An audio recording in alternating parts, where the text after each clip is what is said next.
समय रैना और रणवीर इलाहाबादिया के इंडियाज गॉट टैलेंट वाले मामले के बाद सरकार ने एक बार फिर से ओटीटी प्लेटफॉर्म के कान खींचे हैं। हाल ही में सुप्रीम कोर्ट की तरफ से यूट्यूब पर आपत्तिजनक कंटेंट दिखाए जाने को लेकर निर्देश दिए गए थे। अब केंद्र सरकार ने भी प्लेटफॉर्म के लिए नई गाइडलाइन जारी की है।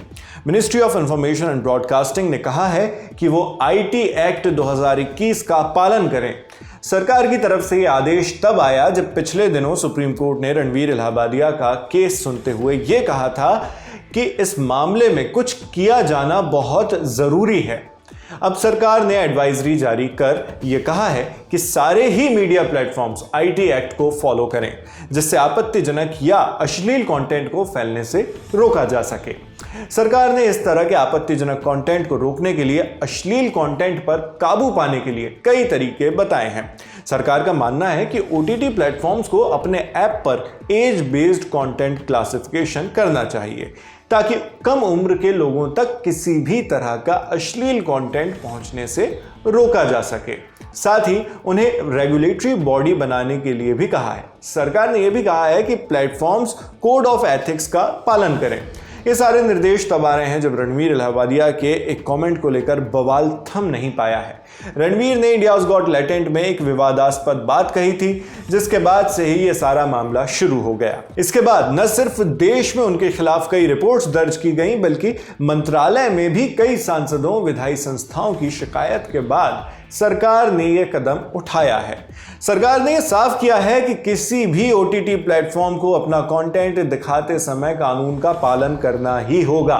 किसी भी तरह का गैर कानूनी कंटेंट दिखाने पर जरूरी एक्शन लिया जाएगा। Ministry of information and broadcasting की सीनियर एडवाइजर कंचन गुप्ता ने अपने सोशल मीडिया हैंडल पर इस एडवाइजरी की कॉपी शेयर की है, जिसमें मोटामोटी 4 बातों पर जोर दिया गया है। पहली बात तो ये कि सभी ओटीटी प्लेटफॉर्म्स को आईटी एक्ट 2021 के नियमों को मानना होगा। दूसरा ये कि सभी ओटीटी प्लेटफॉर्म्स को सेल्फ रेगुलेटरी बॉडी बनानी होगी जो उनके कंटेंट पर विचार कर सके। तीसरे पॉइंट में कहा गया है कि the indecent representation of women prohibition act 1986, Hindi में कहें तो महिलाओं का अश्लील प्रतिनिधित्व अधिनियम 1986, पॉक्सो एक्ट और आईटी 2000 के तहत अश्लील या आपत्तिजनक कंटेंट को दिखाना दंडनीय अपराध है।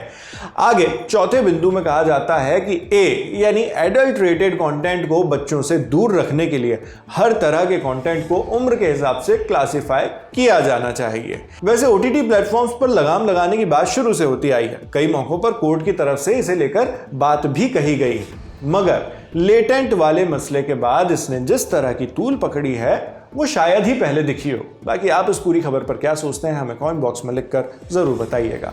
आपके लिए तमाम जानकारियां जुटाकर इस वीडियो की स्क्रिप्टिंग की थी हमारे साथी मेघना ने। मैं हूं शेख नावेद, आप देखते रहिए दी लल्लन टॉप। शुक्रिया।